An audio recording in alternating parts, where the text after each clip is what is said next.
Halo semua, selamat datang di channel Ertukum.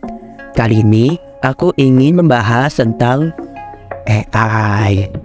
Ya, sebab di Reels, terus di Short, di TikTok yang dibahas aplikasi AI lagi yang muncul di beranda aku. Nah, jadi aku udah membahas nih apa itu AI. Langsung saja ke penjelasannya. AI atau singkatan dari Artificial Intelligence atau bahasa Indonesianya kecerdasan buatan adalah sebuah sistem komputer dengan program khusus untuk bisa menjalankan tugas layaknya manusia.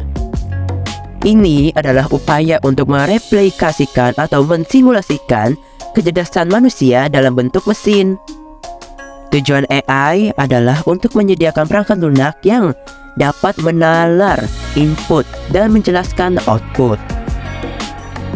Cara kerja AI gimana sih? AI sendiri merupakan teknologi yang memerlukan data untuk dijadikan pengetahuan, sama kayak manusia.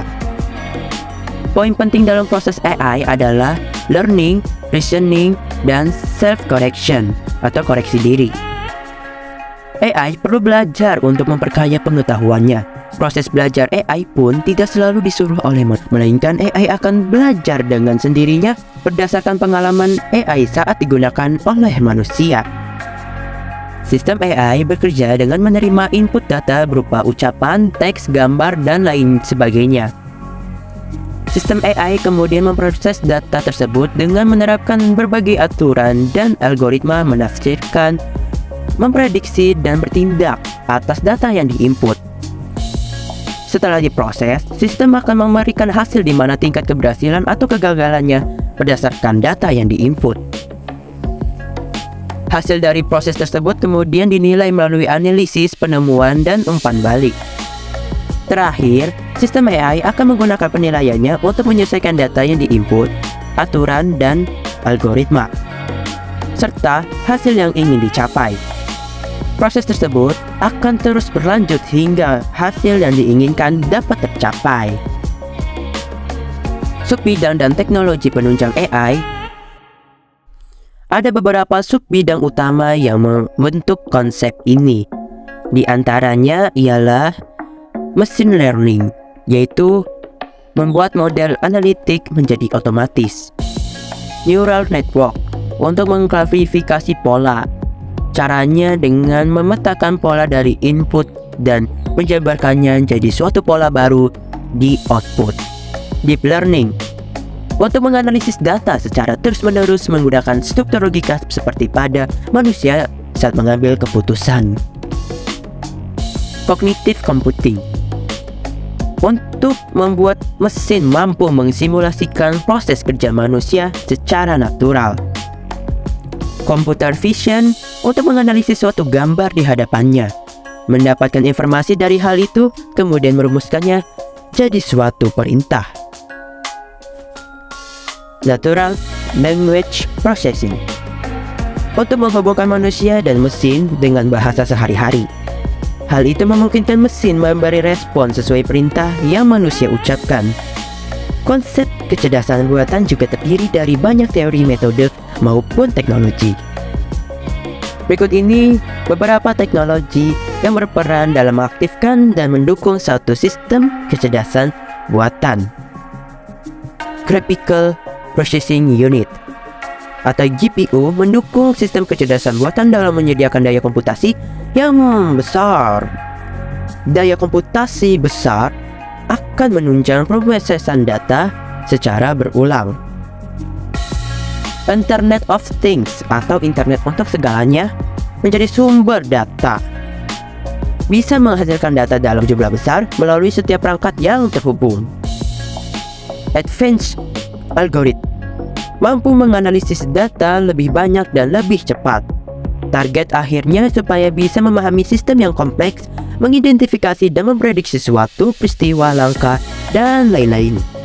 Hal ini masih terus dikembangkan dan dikombinasikan dengan berbagai metode baru. Application Programming Interface merupakan suatu paket kode portable. Paket kode tersebut bisa menambah fungsionalitas kecerdasan buatan ke suatu sistem atau software. Contohnya menerapkan fitur face recognition pada kamera keamanan. Jenis-jenis AI. Berikut adalah 3 jenis AI yang umum digunakan. Artificial Narrow Intelligence. Disebut narrow karena fungsinya terbatas.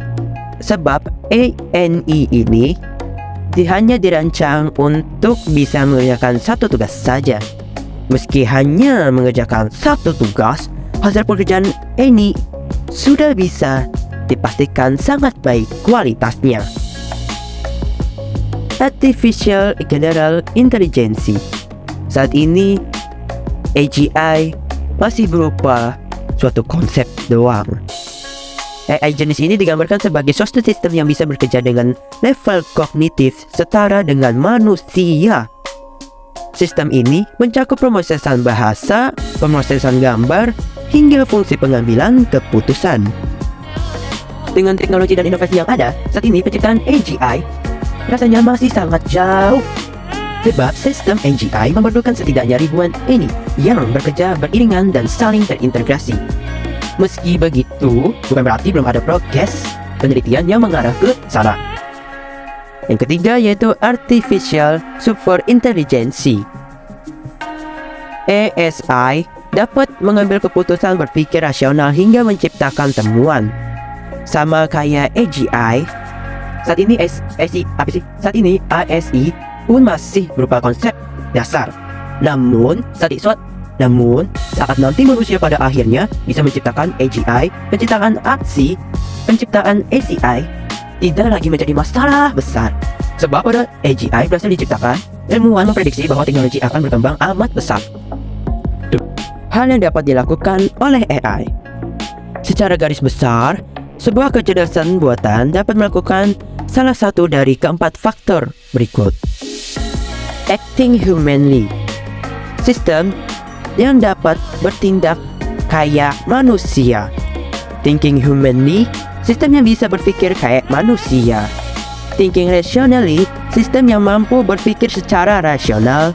Dan yang terakhir, actionary, sistem yang mampu bertindak secara rasional. Sejarah AI.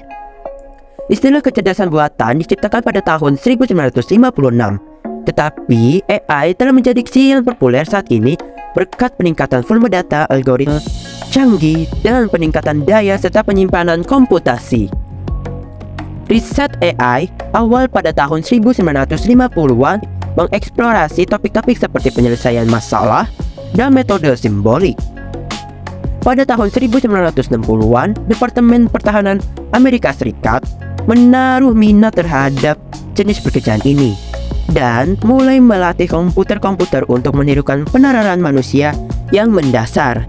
Misalnya, Defense Advanced Research Project Agency atau disingkat DARPA menyelesaikan proyek pemetaan jalan pada tahun 1970-an. Dan DARPA ini menghasilkan asisten pribadi cerdas pada tahun 2003. Chip ini mengalami 3 masa evolusi, yaitu neural network pada tahun 1950-an sampai 1970-an, dan learning pada tahun 80-an sampai 2010, dan deep learning saat ini. Oke, itu saja penjelasannya tentang AI berdasarkan riset Ertukum dari berbagai situs. Dan untuk referensi atau sumbernya dan daftar pustakanya, dan untuk referensi atau sumber atau daftar pustakanya bisa dilihat di situs Ertukum. Bisa lihat di deskripsi. Oke, sekian saja. Terima kasih. Sampai jumpa di video selanjutnya.